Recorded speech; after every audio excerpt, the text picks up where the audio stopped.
What's good, world? I might be back with another reaction video. Appreciate everybody tuning in. If you're new here, you hit the subscribe button. If you ain't new, you get somebody else to subscribe. Get the channel popping, and I don't gotta pull up and pop you.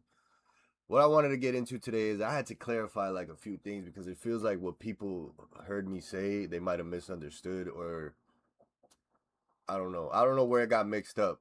I really don't. But to clarify, I just wanted to say two things. One, when I compared Islam when I was comparing Islam and Jon Jones, I was comparing the fact of what they give to the sport besides their accomplishments and how they respect the sport and all the things that they've put towards the sport in order to bring it up instead of bring it down. That was basically what I was trying to say. And I was also trying to say it to the point of how one's accomplishments and another one's accomplishments don't always have the same road. And basically, that's what I was trying to get into when I was trying to compare Islam's GOAT status to Jon Jones's GOAT status. But at the end of the day, we're watching a sport that has, what, I don't know, 9 or 10 or 50, whatever, different weight classes. And each weight class has its own GOAT.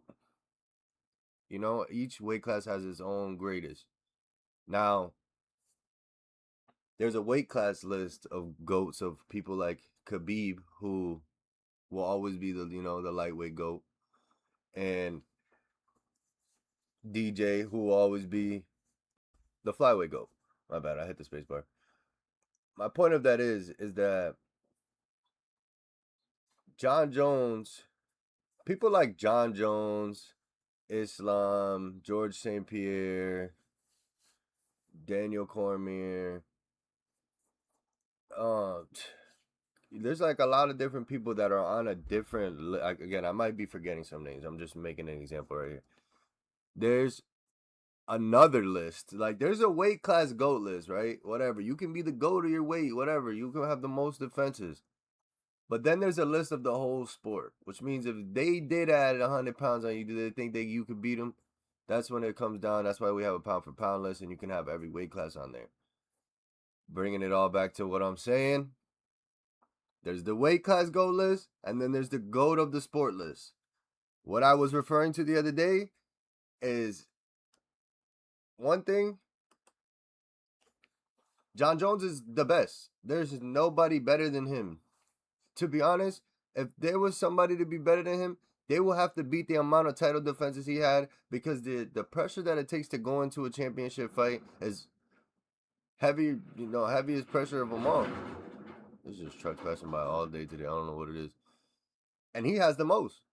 So when I said what I said the other day is Islam's a GOAT, and I was comparing him to Jon Jones, I'm not saying that he's above Jon Jones. I'm saying that when you think of the GOATs of the sport, you think of Jon Jones, and now you're going to think of Islam too. And as future goes on, if he continues to go on this path and hopefully meets no bumps or obstacles in the road, Islam will only get bigger and better and more accomplished in the sport and more respected. And that was my point of it all. So nobody might not be able to beat some of the accomplishments that Jon Jones has, and he might be the GOAT of whatever he did. But there's people like Islam that can still be the GOAT in that GOAT list and do it in a whole different way, even with one loss. Is what I'm trying to, was the whole point, is that it didn't matter. If you can come back from a loss and you can win 18 fucking straight, hold the belt, defend the belt about fucking 6 times, 8 times, however many times he defended it, that's what greatness is. That's what the sport should respect. We got people like Ilya who gets the belt, fights the guy one time, then he could just move up. He could just fight the guy one time, and then the minute he gets somebody else, then he's just outmatched. We're watching Islam do great, like, shit that we ain't seen. Jon Jones gets the belt. He doesn't want to fight certain people. He starts fighting about money. Starts fighting about a lot of things that affected and tarnished his greatness that he did to himself, and he doesn't like to take accountability to say that he's tarnished his own legacy doing some of the stuff he's done. He's taken many years off. And I'm not even talking about the steroids. Steroids are like the last bit of what I'm talking about when I say that Jon Jones has tarnished the sport in different fucking ways. Multiple times. Back when he was doing steroids, there was a lot of people that were fucking doing them. To this point, Jon Jones has done way more than just that in order to fucking. There's people like Armin who can't even get a title fight because he headbutted somebody and he pulled out of a fight. And then Jon Jones could go out here and Jon Jones could do whatever the fuck he wants. Again, and that's what tarnishes his legacy because it takes him from being in the sport to deal with court cases and deal with this and deal with that. Then he comes back and he's the greatest. Yeah, nobody can beat him and he is the GOAT. That's never what I was questioning. But Islam is up there. Islam is going to be up there as one of the greatest. And if he continues on this path, he could be the GOAT. But he is a GOAT. If you get what I'm saying. As far as what he's done in lightweight and welterweight, I think. Can't even think right now. Yeah. That was my point of it all anyway. At the end of the day, Islam in his own way can be a GOAT. Jon Jones is a GOAT. They're on a different type of list than everybody else when we're speaking about a GOAT. Speaking about our GOATs. When we talk about Tom Brady, he's the greatest ever. He's played against every other team in order to prove that he was the GOAT. Jon Jones did not fight some of the best fighters. Like, he didn't even fight Francis. So to say he had the toughest shot, he didn't fight Francis or Tom. So to sit here and say, like, you didn't tarnish your own record due to money and negotiation skills or whatever tactics you got going on over there that just ain't working, I don't know.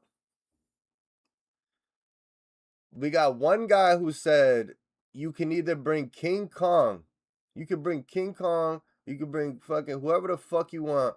I'm going to be there on Saturday to fight. And you got somebody who hasn't fought the last 3-4 people that you guys wanted him to see him fight due to money or just the stupidest reason in the world. So, I mean, legacy, GOAT status. As much as I loved watching Jon Jones, watching this Islam run is one of the greatest runs ever. Appreciate y'all. Y'all let me know what you think. Again, I'm still a huge Jon Jones fan. At the end of the day, even all of it, if we were just talking about stats and numbers, he's the best ever. But as far as how many times I didn't have to not save the sport, but I had to have conversations with people to try to say, nah, UFC's not like that. You know, just Jon Jones and shit be doing that type of shit is, unbearable. Appreciate y'all. I'm out of here. Sheesh.